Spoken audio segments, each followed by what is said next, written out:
Olá, meu nome é Jorge Alves e estamos começando mais um momento de Leia a Bíblia comigo. Esse é um momento e um tempo onde temos um espaço para fazer a leitura da Bíblia, reflexão e oração.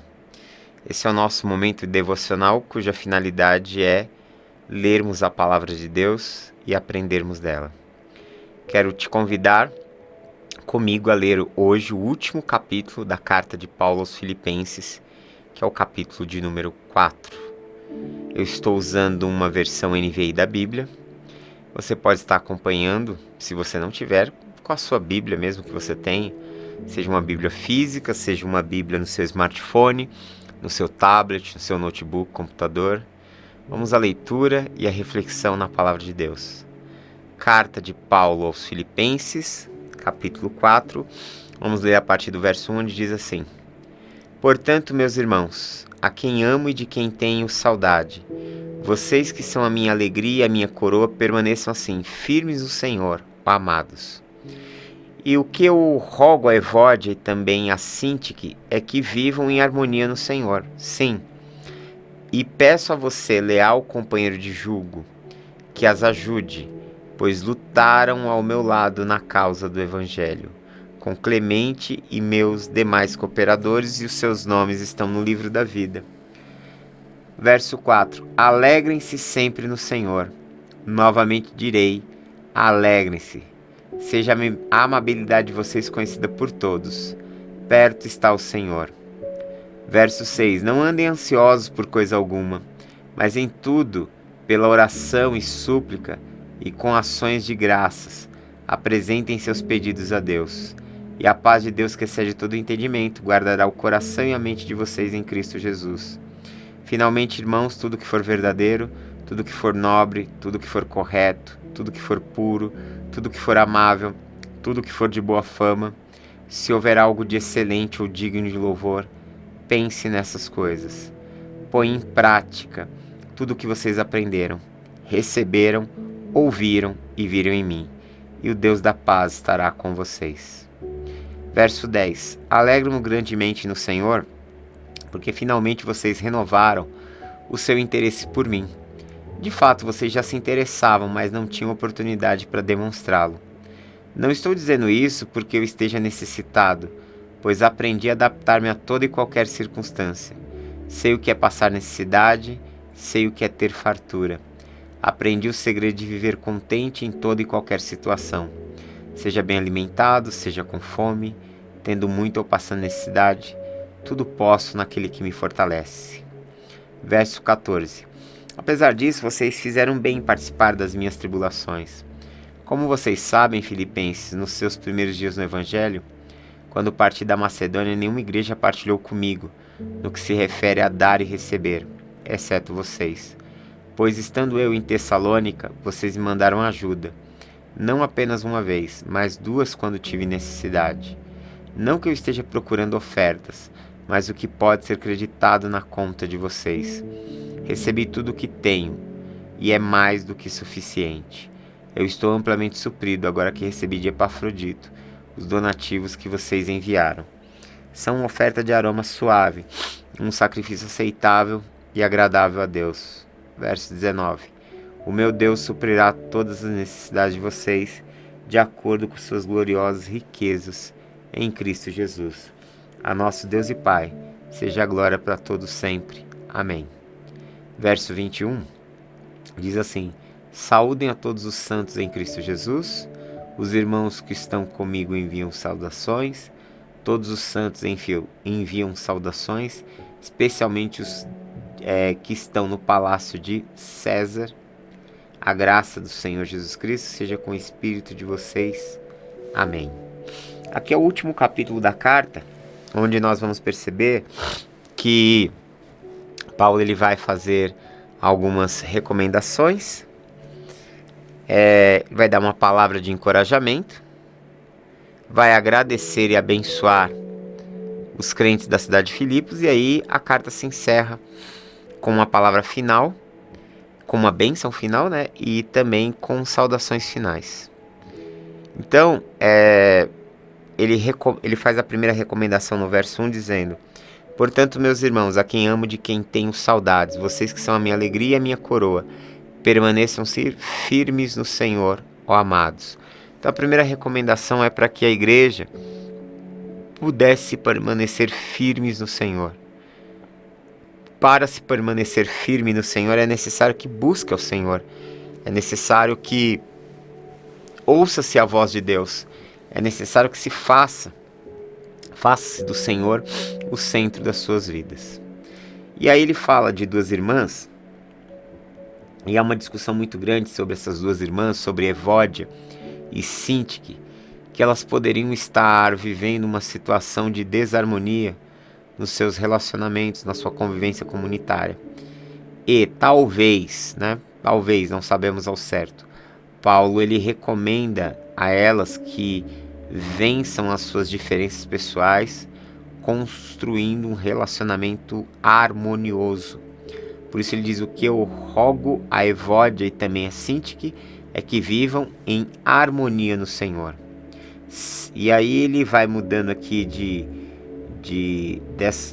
dessa recomendação para essas duas irmãs.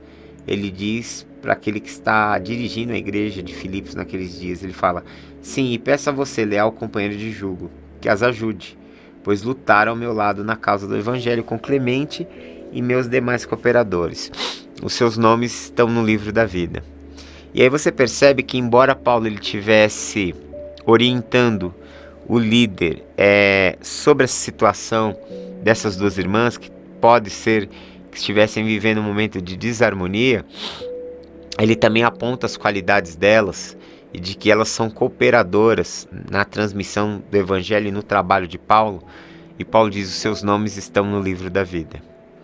Isso nos mostra um pouquinho sobre a liderança de Paulo, que é capaz de reconhecer problemas, que é capaz de reconhecer dificuldades, mas que é capaz de reconhecer virtudes. E um dos grandes insights, um dos grandes pontos que forjam uma liderança madura, uma liderança saudável, é que um bom líder, um líder amadurecido, ele consegue ter clareza acerca dos problemas que estão lhe cercando, das situações de problemas que estão diante dos seus olhos. Ele consegue ver as dificuldades e as limitações das pessoas, ele consegue enxergar o problema nos relacionamentos, as faíscas na comunicação, mas ao mesmo tempo ele reconhece as qualidades e as virtudes. Ele não tem um olhar unilateral. Muitas vezes nós nos deparamos com líderes que eles só conseguem enxergar defeitos, falhas, problemas. E ele foca tanto nesse lado negativo da coisa que ele mesmo não consegue encontrar soluções para esses problemas. Então ele é um líder que exerce uma função de um capataz. Ele tenta punir os problemáticos e ele tenta resolver os problemas corrigindo eles, tentando fazer o oposto deles ali. Ele está sendo circunstancial. Sua liderança é movida pela circunstância e ela é unilateral, só vai tão somente numa direção. Um líder amadurecido, ele é capaz de olhar as coisas por vários ângulos. Ele consegue enxergar os problemas, os defeitos, as situações de adoecimento, mas ao mesmo tempo ele consegue ver as qualidades das pessoas. Eles entendem que somos seres humanos, que as pessoas são seres humanos e que elas carregam virtudes e deficiências, que elas carregam acertos nas suas vidas e erros. E o que ele faz? Ele tenta minimizar os erros focando naquilo que é bom, trabalhando a partir de uma perspectiva positiva, levando as pessoas a serem encorajadas a pegarem aquilo que elas sabem fazer bem e tornar ainda melhor. E aquilo que são deficiências, muito aos poucos, sendo ajustadas. Mas o foco não é o problema, o foco é a solução. Então, embora ele fala que ele quer que as irmãs vivam em harmonia e vençam as suas diferenças, ele está preocupado com o problema de relacionamento delas, ele pede para que o líder da igreja, que o representa ali, as ajudasse nisso. Por quê? Porque elas são mulheres valorosas, cujos nomes estão no livro da vida. Saber quem elas são para Deus é muito mais importante do que o que elas estão fazendo ou vivendo no momento. E muitas vezes, numa liderança e no ministério pastoral, precisamos tomar cuidado para que as nossas decisões em relação às pessoas não sejam pautadas pela situação que elas estão vivendo no momento. O que uma pessoa pode estar vivendo no momento não a define. Ela tem uma história, ela tem uma vida, ela tem todo um contexto. Então a gente vê muitas vezes pessoas valorosas, com virtudes, mas que erram, que cometem pecados, que caem, que geram escândalos. E normalmente o que fazemos, o que muitos líderes fazem, né, via de regra, e muitas pessoas fazem isso também, não só líderes, fazem um julgamento incisivo e condenam veementemente aquela pessoa pelo seu erro, pelo seu ato. E pega aquela situação e marca a vida da pessoa, a estigmatiza e passa a fazer uma leitura dela a partir daquela situação que aconteceu num determinado momento da sua vida. Então tudo que ela foi, todas as suas virtudes, qualidades, todas as coisas boas que ela fez, não tem peso diante daquela situação. Ela passa a ser lida e vista a partir de uma situação que é negativa. Paulo passa a ler as pessoas a partir daquilo que é positivo na vida delas, daquilo que é bom na vida delas, daquilo que é louvável na vida delas. Por quê? Porque quando nós fazemos isso, nós estendemos as mãos para que as pessoas sejam restauradas e para que, mesmo em meio às suas limitações, dores, erros, falhas, seja extraído o melhor dela. Quando você olha para uma pessoa e você trabalha com o que é bom nela, ela tende a se tornar cada vez melhor. Aquilo tende a transformar a mente e o caráter dela, porque você está trabalhando a partir do que é uma virtude.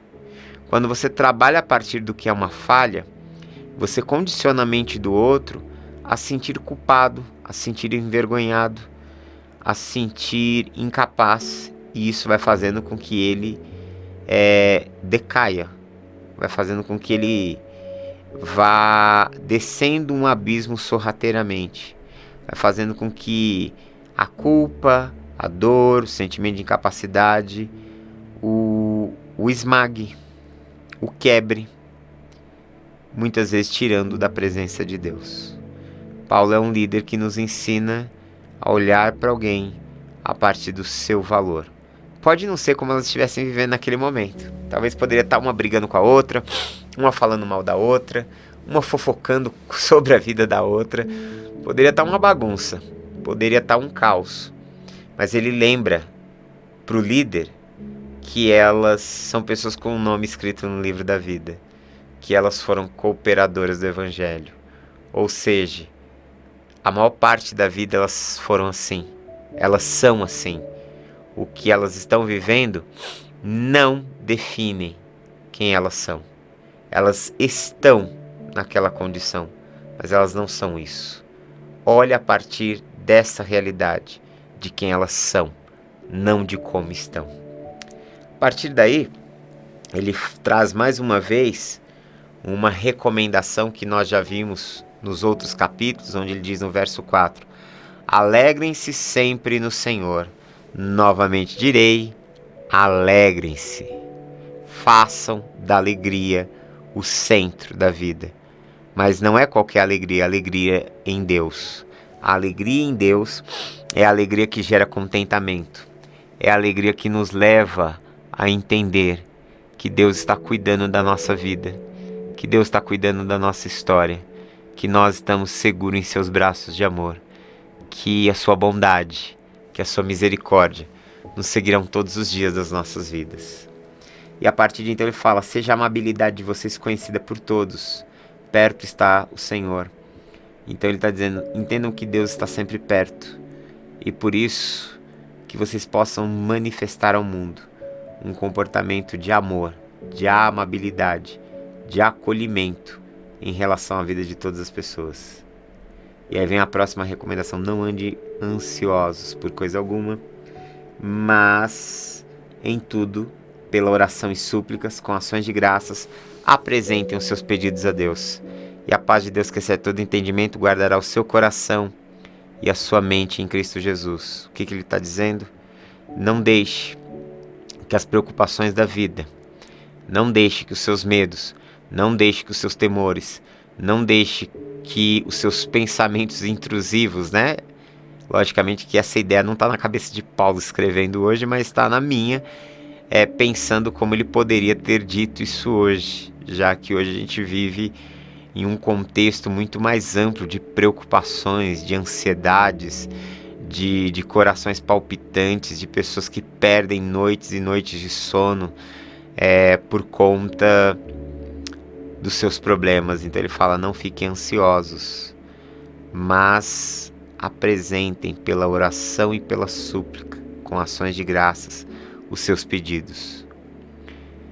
Coloque as suas necessidades na mão de quem pode resolver. Coloque as suas necessidades na mão daquele que pode mudar todas as coisas na sua vida. Coloque as suas necessidades nas mãos daquele que tem o poder de restaurar a nossa vida e a nossa história. E ao colocar nas mãos dele, aprenda a descansar. E para que você aprenda a descansar, o verso 7 diz assim: e a paz de Deus, que excede todo o entendimento, guardará o seu coração e a sua mente em Cristo Jesus. Ou seja, Deus vai te ensinar a descansar, porque a primeira resposta que Ele trará para a sua petição não é sim, não é não e não é espera. A resposta que Ele trará, primeiramente, quando você apresentar a Deus as suas necessidades, a primeira resposta de Deus é paz. Mente e corações guardados por Deus. Mente e corações pacificados. E aí você vai me perguntar, por que a paz é a primeira resposta? Por que Deus não dá logo uma resposta? Por que Deus nos dá paz quando nós o buscamos em meio às nossas ansiedades? Porque não há possibilidade de ouvir a Deus. Não há possibilidade de perceber os movimentos de Deus. Não há possibilidade de perceber os sinais de Deus sem que o nosso coração esteja em paz, sem que a nossa mente esteja em paz. É uma condição indispensável para podermos discernir a voz de Deus, para podermos discernir os movimentos de Deus, para podermos ser orientados verdadeiramente por Deus e ouvir a sua resposta. E aí ele recomenda, para que essa paz ela continue em nossa mente e nosso coração, ele recomenda que mudemos a nossa forma de pensar. Mudar essa frase, mudar a forma de pensar, não é nova. Paulo está falando aqui. Já falou em Romanos 12, 2, transformai-vos, não vos conformeis com esse mundo, transformai-vos pela renovação da vossa mente. Mas agora ele diz assim, finalmente, irmãos, tudo que for verdadeiro, tudo que for nobre, tudo que for correto, tudo que for puro, tudo que for amável, tudo que for de boa fama, se algo de excelente ou digno de louvor, pensem nessas coisas. Ele só elencou virtudes aqui: verdade, nobreza, que é correto, que é puro, que é amável, que é de boa fama, o que é louvado, tudo isso nos levará a uma construção de uma nova mente. Então Paulo ele nos dá aqui o que nós poderíamos chamar hoje, o que muitos chamam hoje de mindset, a construção de uma mentalidade. A mentalidade bíblica é uma mentalidade que não abre espaço para nutrir pensamentos ruins, negativos. É uma mentalidade que se permite ser preenchida por valores, que permite-se estar ocupada com aquilo que é bom, com aquilo que edifica, com aquilo que constrói. E é desafiador porque nós somos sempre tentados, muitas vezes, a abraçar os pensamentos negativos. Mas o convite de Deus é: mude a sua forma de pensar. Porque ao mudar sua forma de pensar, você muda sua forma de falar, você muda sua forma de agir e você muda a realidade que está diante de você. E aí ele conclui no verso 9: ponham em prática tudo o que vocês aprenderam, receberam, ouviram e viram em mim, e o Deus da paz estará com vocês. Então ele convida eles a viverem tudo o que aprenderam e retransmitirem na sua própria experiência e jornada. A partir do verso 10, a gente já parte mais para as conclusões da carta. Então Paulo ele faz um agradecimento pela oferta que os filipenses enviaram para Paulo. Paulo agradece e ele fala que ele aprendeu, mesmo que os filipenses não tivessem feito nada por ele, ele havia aprendido o caminho do contentamento. O verso 11 ele fala: não estou dizendo isso porque eu esteja necessitado, pois aprendi a adaptar-me a toda e qualquer circunstância. Sei o que é passar necessidade, sei o que é ter fartura. Aprendi o segredo de viver contente em toda e qualquer situação. Seja bem alimentado, seja com fome, tendo muito ou passando necessidade, tudo posso naquele que me fortalece. Aqui ele demonstra a grandeza da sua vida e a sua maturidade espiritual. Uma das grandes características de quando amadurecemos é a capacidade de aprendermos a nos adaptar, de aprendermos a conviver com o que não pode ser mudado. A gente aprende a mudar o que precisa ser mudado, trabalhar para mudar o que precisa ser mudado, mas aceitar o que não pode ser mudado. Aceitar amando a Deus, aceitar tendo um coração alegre em Deus, aceitar sabendo que se Deus tem nos tratado dessa forma, é porque de alguma forma essa é a melhor maneira com que Ele pode trabalhar e aperfeiçoar a nossa vida. Então, nós precisamos aprender o caminho da adaptação. E essa é uma disciplina desafiadora, porque passa pelo caminho de aprender a se contentar, a se alegrar em Deus, a estar contente e alegre no coração, quando tivermos, quando não tivermos, quando estivermos em fartura, quando estivermos em necessidade, quando estivermos saudáveis, quando estivermos doentes.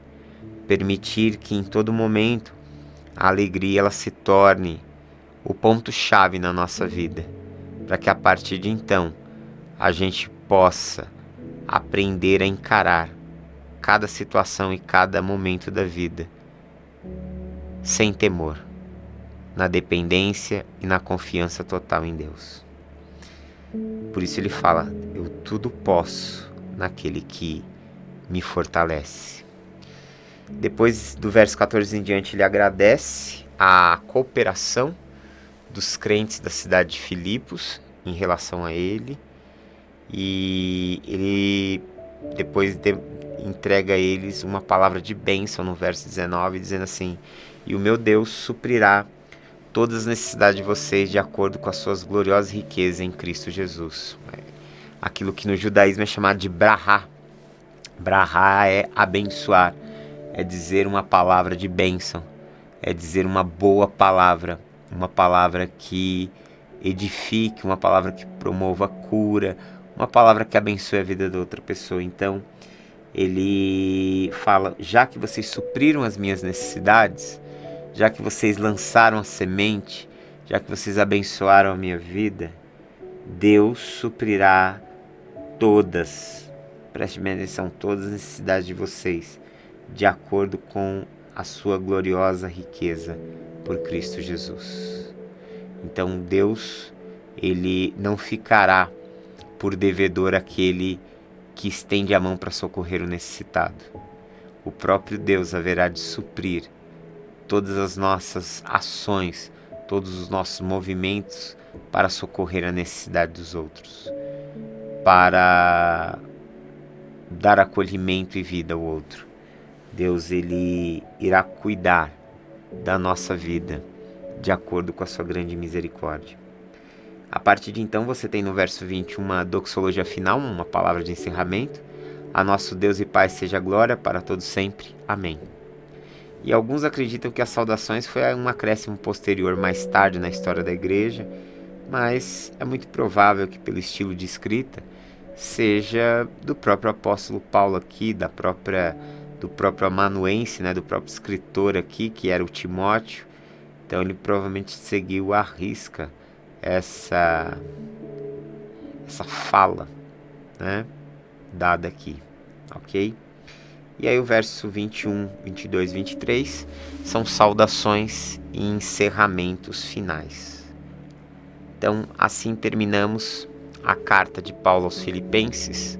Hoje lemos o capítulo 4, encerrando essa carta, e eu te convido a orar comigo. Oremos a Deus. Pai, nós te louvamos por podermos ter esta oportunidade de estarmos diante de Ti, na Tua presença, podendo conhecer a Tua palavra, podendo ler a Tua palavra, podendo ser instruído por ela. Que o Teu Espírito nos ilumine, nos instrua, nos guie e nos leve a viver toda a Tua vontade sobre as nossas vidas. Oramos a Ti em nome de Jesus. Amém. Deus abençoe em Cristo. Um forte abraço e até mais.